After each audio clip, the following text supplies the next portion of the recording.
Setelah memahami laporan keuangan tadi, yaitu laporan neraca dan laporan laba rugi, langkah selanjutnya adalah menganalisa laporan keuangan tersebut. Nah, mengapa kita perlu menganalisa laporan keuangan? Nah, yaitu untuk menilai kinerja perusahaan ya, atau menilai performa perusahaan dan memaksimalkan kinerja periode yang akan datang. Sehingga kita dapat memastikan pendapatan operasional itu terus meningkat, juga kita dapat memastikan peningkatan biaya operasional itu sebanding dengan meningkatnya pendapatan dan memastikan kenaikan pendapatan itu stabil. Nah, di sini kita akan menganalisa tiga laporan, yaitu analisa pembelian barang dagangan, menganalisa penjualan, dan menganalisa pengeluaran atas biaya-biaya yang terjadi pada suatu periode. Nah, kenapa kita harus menganalisa pembelian persediaan barang dagangan? Baik, yang pertama adalah agar kita dapat mengambil keputusan pembelian bahan baku yang tepat dari supplier yang tepat dan mendapatkan harga yang tepat. Dan yang kedua, kenapa kita harus melakukan ini? Agar kita dapat memudahkan melakukan negosiasi ulang harga beli atau mendapat diskon lagi gitu ya untuk menekan biaya operasional, tujuannya seperti itu. Lalu apalagi manfaatnya? Kita dapat menegosiasi ulang term pembayaran atau perencanaan pembayaran. Nah, lalu kita juga dapat meminta supplier menjadi sponsorship di acara gathering karyawan dan lain-lainnya. Dan yang semuanya itu ya bersumber pada satu tujuan, yaitu pengelolaan cash flow usaha kita yang lebih baik lagi. Dengan adanya laporan analisa pembelian persediaan barang dagangan ini, ya artinya secara tidak langsung kita mengumpulkan database supplier. Ini ya, database supplier kita. Nah, dengan begini, ada manfaat yang bisa kita ambil dari sini. Apa itu? Yaitu memudahkan kita menganalisa pembelian atau purchase order dari supplier-supplier kita. Dari jumlah yang terbesar, ya, yang terbanyak dalam periode tertentu sampai yang paling sedikit, yang paling kecil ya. Contohnya seperti ini. Nah, data ini asalnya dari mana? Data ini asalnya datangnya dari sini ya, dari lembar kerja pembelian persediaan barang dagangan. Ketika setelah kita menginput satu-satu ya datanya by tanggal per tanggal, lalu kita klik update analisis ini, maka secara otomatis datanya masuk ke sini berurutan dari jumlah belanjaan yang paling besar hingga yang paling kecil ya. Lalu apa manfaatnya kita memiliki data ini? Nah, dari sini kita dapat mengambil nih kesimpulan bahwa belanjaan kita yang terbesar adalah dari supplier yang ini, dari Boga Utama ini sebagai contoh saja ya. Di bulan Juni kita belanja dari Boga Utama ini senilai 6.600.000. Nah, dia top nomor satunya supplier kita yang kita belanja ke dia. Lalu yang kedua adalah dari bersaudara dan begitu seterusnya. Dan kita bisa analisa di sini, kenapa kita belanjanya banyak di sini.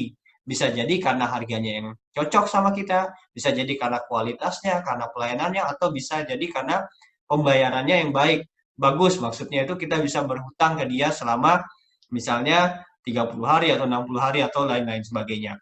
Ya, bisa saja kita tidak hutang ke Boga Utama ini, setiap belanja mungkin kita bayar cash, tetapi mungkin karena pelayanan yang bagus, ya, karena cepat, begitu order barang hari ini langsung diantar hari ini gitu ya, walaupun tidak bisa kita untuk berhutang ke dia.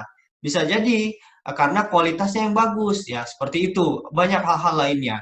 Nah, sebagai contoh, Boga Utama ini adalah supplier langganan kita, tapi kita nggak dapat fasilitas kredit dari mereka. Dari sini kita bisa renegosiasi ulang ke dia.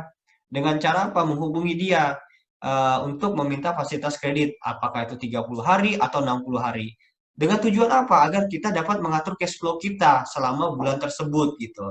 Dilakukan hal yang sama juga kepada supplier lainnya, yaitu supplier bersaudara dan Kopi Aceh dan lain-lainnya ya. Atau kenapa pembelian kita ini besar ke Boga Utama? Bisa jadi karena mungkin ada permainan antara staff purchasing kita atau bagian pengadaan barang itu dengan supplier berupa fee di bawah meja ya atau yang terselubung. Nah, ini bisa saja terjadi. Mungkin dari supplier ini, maaf ya, ini hanya contoh ya. Mungkin dari supplier menghubungi bagian purchasing kita, setiap kamu order barang nanti saya kasih percentage gitu misalnya ya. Atau dia kasih target tuh ke bagian purchasing kita. Kalau kamu order barang dengan jumlah sekian dalam satu bulan misalnya, saya akan kasih kamu fee sendiri langsung ke transfer ke rekening. Bisa saja terjadi seperti ini ya, Bapak Ibu. Jadi inilah yang harus kita analisa sebagai pengusaha, kita harus jeli dalam hal-hal seperti ini. Agar apa? Ya, agar kita tidak merasa kita tidak dirugikan oleh orang-orang yang tidak bertanggung jawab, ya. Nah, bisa saja ini juga nanti akan mengganggu kelancaran kegiatan operasional usaha kita, ya seperti itu. Nah, sebagai contoh di sini lagi kita lihat nih di dunia bumbu. Dunia bumbu belanjaan kita sedikit sekali kan dalam bulan Juni ini. Kenapa bisa sedikit seperti ini?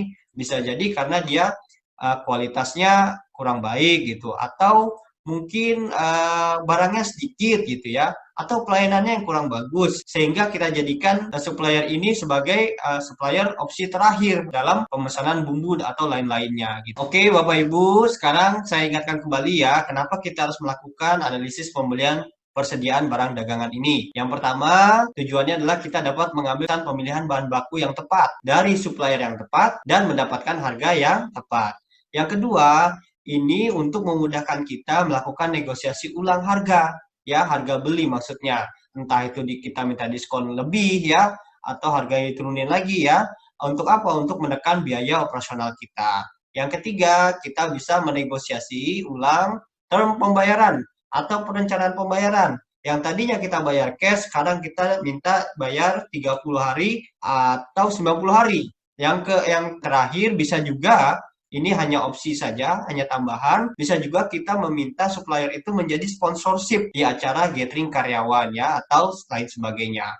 Karena dari data ini kan kita bisa lihat, kita belanja banyak di supplier ini. Jadi nggak malu-maluin gitu. Begitu kita minta sponsorship ke dia juga udah tahu kalau kita itu belanjanya besar ke dia, seperti itu ya, kurang lebih. Tetapi semua ini bersumber pada satu tujuan utama, yaitu pengelolaan cash flow perusahaan yang lebih baik lagi.